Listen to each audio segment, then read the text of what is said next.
प्राचीन समय में उज्जैनी नगरी पर राजा विक्रमादित्य का शासन था। उनकी बुद्धिमत्ता और न्यायप्रियता पूरे राज्य में प्रसिद्ध थी। राजा न केवल वीर योद्धा थे बल्कि उनकी न्यायशीलता ने उन्हें जन जन का प्रिय बना दिया था। एक दिन राजा अपने दरबार में न्याय कर रहे थे। तभी गांव के एक किसान ने हाथ जोड़कर फरियाद की, महाराज, मेरी खेत की फसल को जंगल की एक लोमड़ी हर रोज बर्बाद कर देती है। राजा ने गंभीरता से उसकी बात सुनी और कहा, इस समस्या का समाधान करना हमारा कर्तव्य है।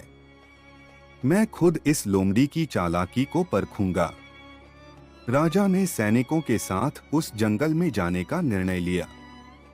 जंगल में पहुंचने पर राजा ने देखा कि लोमड़ी किसान की फसल खा रही थी, लेकिन वह खाने के बाद बचा हुआ अनाज चिड़ियों और अन्य छोटे जानवरों को बांट रही थी।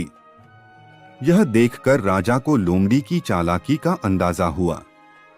उन्होंने अपनी योजना बनाई। अगले दिन वे किसान के खेत के पास छिप गए। लोमड़ी आई और फसल खाने लगी। राजा ने चुपके से जाल बिछाया, लेकिन जैसे ही जाल गिरा, लोमड़ी अपनी फुर्ती से बच निकली। उसने पीछे मुड़कर राजा को देखा और बोली, हे महाराज, मुझे पकड़ना आसान नहीं है। मैं किसी से अन्याय नहीं करती।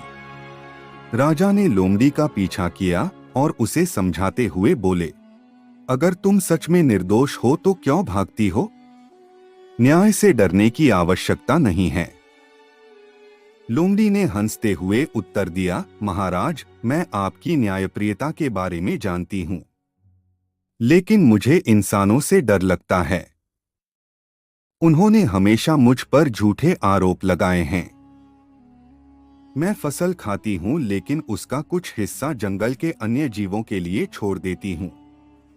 राजा ने लोमड़ी से कहा, अगर तुम सच कह रही हो तो मैं तुम्हारा पक्ष सुनने को तैयार हूं, लेकिन तुम्हें दरबार में उपस्थित होना होगा। वहीं तय होगा कि सही क्या है।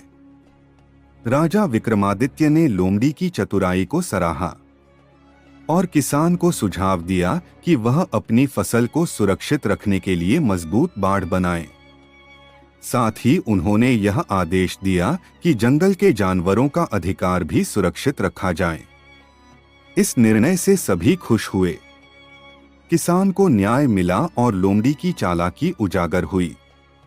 राजा विक्रमादित्य के न्यायपूर्ण फैसले के बाद जंगल और गांव के बीच एक अनोखा संतुलन बन गया।